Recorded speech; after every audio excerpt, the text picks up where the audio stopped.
కాంగ్రెస్ వచ్చిందిరా సాయన్న, పంటలు ఎండుతున్నాయిరా నాగన్న పాటను విడుదల చేసిన మాజీ మంత్రి సింగరెడ్డి.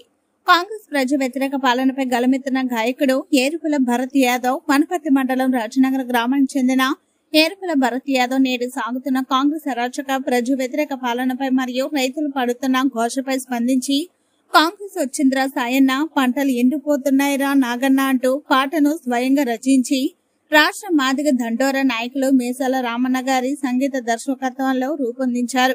ఇటు పాటను మాజీ వ్యవసాయ శాఖ మంత్రి సింగిరెడ్డి నిరంజన్ రెడ్డి గారు వారి స్వగృహంలో విడుదల చేశారు.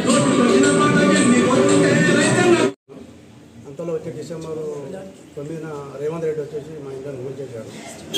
దానివల్ల కొద్దిగా నాకు ప్రాబ్లం అనిపించింది. అయితే చిన్న పాటలు పాడాలనుకున్నాను, బాధ కలిగేసింది.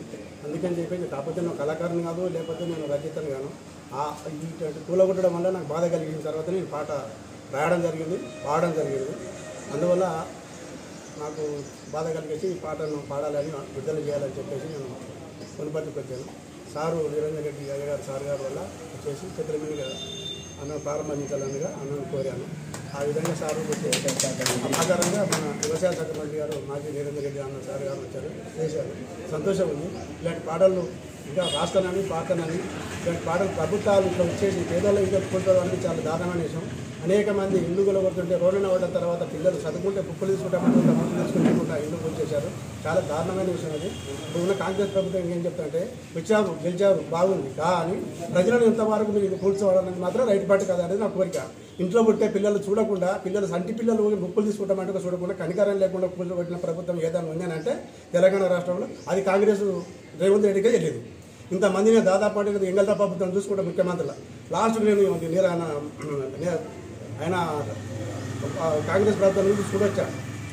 అలాంటి ప్రభుత్వాలు ఏమి లేకుండా 10 ఏళ్ల నాటి నుంచి కేసీఆర్ గారు ఒక్కరోజు ఎంతమంది ఇల్లు కట్టుకున్నా కానీ పేదల ఫంక్షన్ ఉన్నాడు తప్ప, కానీ పేదలు ఇల్లు ఏనాడు కూర్చిన సంగతి సంఘటన జరగలేదు మా తెలంగాణ రాష్ట్రంలో. అలాంటిది 9 రోజులు 9 నెలల పాలనలోనే ఏకంగా ఏకదాటికి వచ్చి జేసీబులు 25 మంది జేసీబులు 25,000 జేసీబులు 10,000 మంది పోలీసులు 400 మంది లేడీసు ఇంట్లోకెళ్ళి గుంజి కూల్చేశారు. ఎంత దారుణం అంటే చెప్పలేదు దారుణం. అలాంటిది నాకు బాధ కలిగేసి ఈ పాట రాయడం జరిగింది. ఇక్కడ తెలుగు రాష్ట్రాల్లో సరికొత్త వరవడితో ప్రతి క్షణం ప్రజాపక్షం నిలిచేందుకు minute to minute live updates తో పాలిటిక్స్ టు ఎంటర్టైన్మెంట్, ఎప్పటికప్పుడు తాజా వార్తలు సరికొత్త విశ్లేషణతో మీ ముందుకు వస్తోంది APNTS తెలుగు న్యూస్ ఛానల్.